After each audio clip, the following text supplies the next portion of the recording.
pouquíssima coisa mudou em relação à seleção brasileira em 3 anos. Hoje a gente tem o Estevão, tem o Luiz Henrique, né?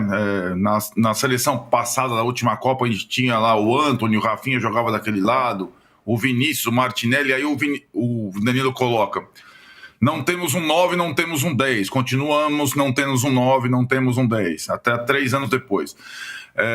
As referências principais da seleção, algumas delas seguem sendo as mesmas resgatadas pelo Ancelotti: Alisson, Marquinhos, Casemiro. Não temos laterais, nem na direita nem na esquerda, absolutos. Isso é o mesmíssimo cenário da última Copa. E o meu destaque inicial foi sobre o Paquetá, porque o Paquetá é a figura, para mim, da última Copa. Por quê? Porque na hora H o Tite resolveu recuar o Paquetá, né? E colocar o Vinícius, e passou a jogar, como o Trajano falou, com 2 volantes contra qualquer time. E foi assim, com 2 volantes, que ele perdeu a Copa, né? Contra um time, a Croácia, que tinha 3 muito bons no meio. O Paquetá, que ontem entrou no segundo tempo, ele é capaz de fazer uma função que nenhum outro jogador brasileiro faz bem, que é o terceiro homem do meio de campo.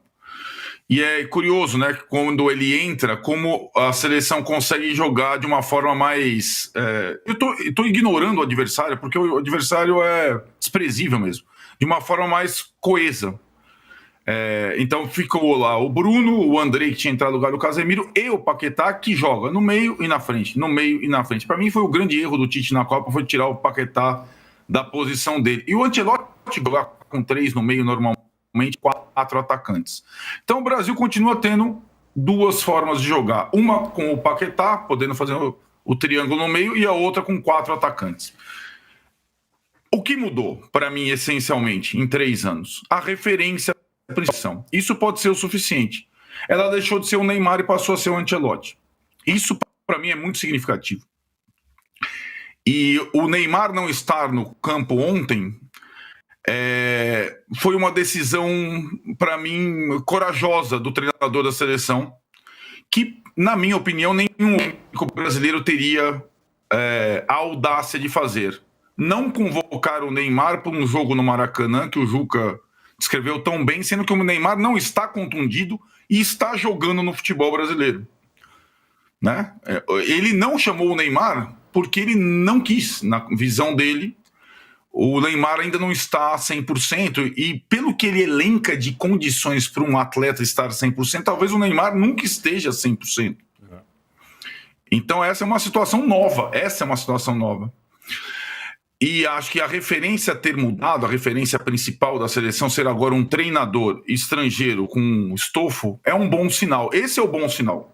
O resto é detalhezinho. Sinceramente, é detalhe. Porque a diferença entre o Luiz Henrique e o Estevão é pouca. Os dois são bons. O Vinícius, em 3 anos de seleção, mostrou que é um bom jogador na seleção. Não é mais do que isso e não vai ser mais do que isso. O Brasil não vai agora, em 12 meses, produzir jogadores brilhantes capazes de mudar o status da seleção brasileira em campo. Mas o treinador, a referência principal, pode dar um senso coletivo que essa seleção ainda não tem. Ainda tem muito para evoluir. E acho que à medida que o time possa crescer, tendo um técnico de mais peso, a tendência é que todos possam crescer também. Não gosto das comparações do tipo, quem jogou melhor, Luiz Henrique ou João Pedro, por exemplo. Ou Estevão, João Pedro e Luiz Henrique, ou qualquer um. Porque quem entra no final pegou não só a carne assada chilena, mas a carne assada já mais macia, sabe? Aquela que está já desfiando, não precisa nem de faca para comer, sabe? Você passa o garfo assim, ela já desmancha. Porque o Chile mais cansado, a gente fala disso no jogo, na coletiva pós-jogo. Ficou mais fácil. Então o Luiz Henrique é ótimo, ele é ótimo, excelente jogador, mas ele pega já um time com mais espaços, já sem tantas pernas para acompanhar o Brasil, então fica menos complicado do que para quem começa o jogo, para quem inicia a partida. Então acho que isso também tem que ser colocado no contexto, senão fica muito injusto, né? Muito injusta a avaliação para quem começou o jogo, quando o time, por pior que ele possa ser, está organizado, está compactado, está defensivamente bem postado, com o propósito único de dificultar o adversário mais forte. E eu acho que a gente precisa se preparar para ver uma seleção brasileira na Copa do Mundo muito provavelmente reativa, especialmente contra equipes como França, Argentina, times que gostam de ter a bola, trocam muitos passos. Talvez o Ancelotti não faça a menor questão de ter a bola contra essas equipes e outras eventualmente. Deixe ficar com a bola e o Brasil seja um time de recuperar a bola e acelerar e usar a velocidade desses jogadores, vários que têm com essa característica. Acho que a geração oferece sim um bom material humano para formar uma boa equipe.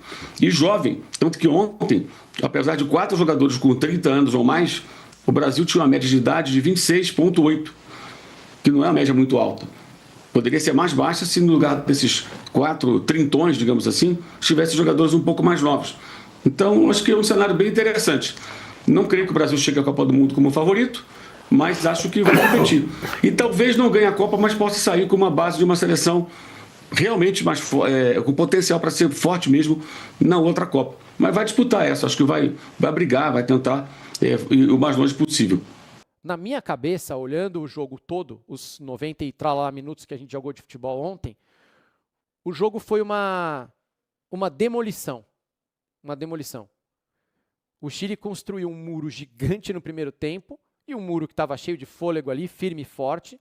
E o Estevão, João Pedro, boa partida, Rafinha, Wesley, Martinelli, eles foram com um martelinho, quebrando, pá, pá, tentando, tá, e chute. E 8 caras do Chile dentro da área, o Casemiro, bom, carimba outro, e o Bruno Guimarães, bom, chuta de fora e carimba outro. Então, eles foram aos poucos quebrando, amolecendo aquela estrutura lá que eles colocaram na frente do gol. Quando o Luiz Henrique entra, quando o Caio Jorge entra, quando os caras entram lá no final, já com, sei lá, 70 minutos, eu acho, o Chile já estava entregue. O Chile já estava balançando. Então eles vieram para dar aquela pancada final e aí o muro desabou. Mas é injusto dizer que o time melhorou e que eles destravaram o jogo. Porque o trabalho do Estevão, do Rafinha lá, foi de minar os caras. A gente só conseguiu destravar o jogo no segundo tempo exatamente porque desde o primeiro tempo a gente martelou, um chute no gol do Chile. A gente martelou. Foi uma construção. Não dá para separar a performance do Paquetá, do Luiz Henrique, do Caio Jorge, dos caras que entraram no segundo tempo. Não dá para tirar a performance deles da performance do primeiro tempo. Acho que todo mundo ali teve uma participação para que no segundo tempo o jogo destravasse. Não foi só porque o Luiz Henrique entrou bem, ele entrou muito bem, jogou muito, roubaram 2 gols dele, mas é porque quando ele entra, o Chile já está nas cordas, assim, já está muito mole, entendeu? Teve começo, meio e fim, não é que o jogo recomeça no segundo tempo, o Ancelotti mexe e tudo mudou. Ele é diretamente consequência do trabalho do Estevão e dos jogadores que estavam no primeiro tempo.